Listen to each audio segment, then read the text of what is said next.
Welcome to Divine Bible Studio. Our today's story title, He is Risen. The morning was still and quiet. The sun had just begun to rise over the hills of Jerusalem. Birds chirped softly, and their gentle breeze stirred the trees. But the hearts of Jesus' followers were heavy with sadness. 3 days had passed since Jesus had been crucified. Mary Magdalene, along with Mary the mother of James and Salome, walked slowly toward the tomb where Jesus had been laid. Their eyes were tired from crying, and they carried spices to anoint his body. Mary Magdalene whispered, "We will roll the stone away for us." The tomb was sealed with a huge stone, too heavy for them to move. But something incredible had already happened. Just moments before they arrived, there had been a great earthquake. The earth trembled, and a blinding light filled the air. An angel of the Lord had come down from heaven. His clothes were as white as snow, and his face shone like lightning. With a mighty move, the angel rolled the stone away and sat upon it. The guards who had been stationed at the tomb shook with fear. They fell to the ground, trembling and faint. When the women reached the tomb, they gasped. The stone had been rolled away. Mary ran forward, heart pounding. She peeked inside, and to her amazement, the tomb was empty. Suddenly, the angel appeared before them. The women fell back in awe. "Do not be afraid," the angel said with a warm smile. "I know you are looking for Jesus, who was crucified. He is not here, he has risen, just as he said. Come and see the place where he lay." The women stepped inside and saw the empty cloth that had wrapped Jesus. Joy and wonder filled their hearts. The angel continued, "Now go quickly and tell his disciples that he has risen from the dead. He is going ahead of you into Galilee, where you will see him." Tears streamed down their faces, not of sorrow, but of overwhelming joy. Mary Magdalene, her voice trembling with excitement, cried, "He's alive! He's alive!" The women ran as fast as they could. Their hearts burned with the greatest news the world had ever heard. When they told the disciples, Peter and John jumped to their feet and ran to the tomb. John ran ahead and reached it first, but he stopped and looked inside. Then Peter arrived and went in. They saw the linen cloths lying there, but nobody. John joined Peter, and they stood in stunned silence. Jesus had truly risen, just as he said, but Mary Magdalene had returned to the tomb. She stood outside weeping. She peered into the tomb again, and this time saw 2 angels sitting where Jesus had been. "Woman, why are you crying?" they asked.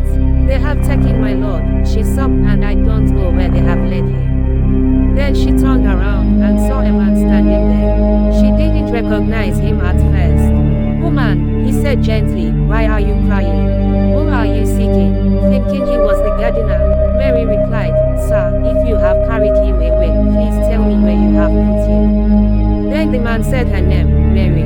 Her eyes widened. She knew that voice, Rabboni. She cried, which means teacher. It was Jesus, alive, standing before her.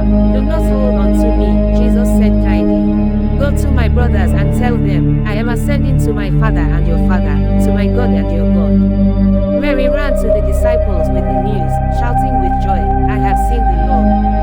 That same day, 2 of Jesus' followers were walking to a village called Emmaus. They were talking about everything that had happened, sad and confused. Suddenly, Jesus came and walked with them, but they didn't recognize him. "What are you discussing?" he asked. They told him about Jesus of Nazareth, how he was crucified, and how now some women were saying he had risen. Then Jesus began to explain everything in the scriptures about the Messiah, how he had to suffer and rise again. As they reached Emmaus, the 2 men invited him to stay with them. At supper, Jesus took bread, gave thanks, broke it, and gave it to them. Suddenly, their eyes were opened. They recognized him, and at once, he disappeared from their sight. They looked at each other in amazement. Didn't our hearts burn within us as he talked with us on the road? Without waiting, they hurried back to Jerusalem to tell the others. That evening, the disciples were gathered together behind locked doors, afraid of the Jewish leaders. Suddenly, Jesus stood among them. "Peace be with you," he said. The disciples were terrified, thinking he was a ghost.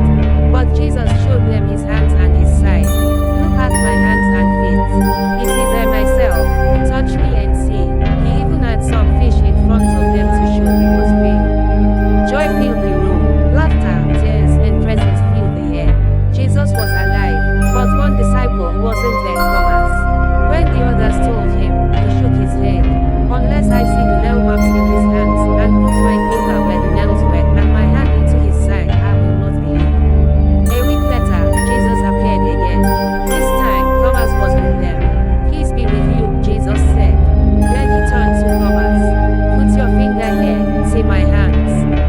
out your hand and put it into my side. Stop doubting and believe. Thomas fell to his knees. My Lord and my God. Jesus smiled and said, because you have seen me, you have believed. Blessed are those who have not seen and yet have believed. Later, Jesus met his disciples on a mountain in Galilee. All authority in heaven and on earth has been given to me, he told them. Go and make disciples of all nations. Baptize them in the name of the Father, the Son, and the Holy Spirit. Teach them to obey everything I have commanded you. Then he added, and surely I am with you always, to the very end of the age. 40 days after the resurrection, Jesus led his disciples to the mountain of Olives. He lifted his hands and blessed them. As they watched, he was taken up into heaven, and a cloud hid him from their sight. Two angels appeared and said, why do you stand here looking into the sky? This same Jesus will come back in the same way you have seen him go. The disciples returned to Jerusalem with great joy. Their hearts were no longer filled with fear, but with hope and purpose. Jesus is alive. He conquered sin and death. His resurrection is the greatest victory the world has ever known. It is the reason we have hope today. Because he lives, we can live forever with him. He is risen. He is risen indeed. If you love this story, kindly click the like button, comment and subscribe to our channel.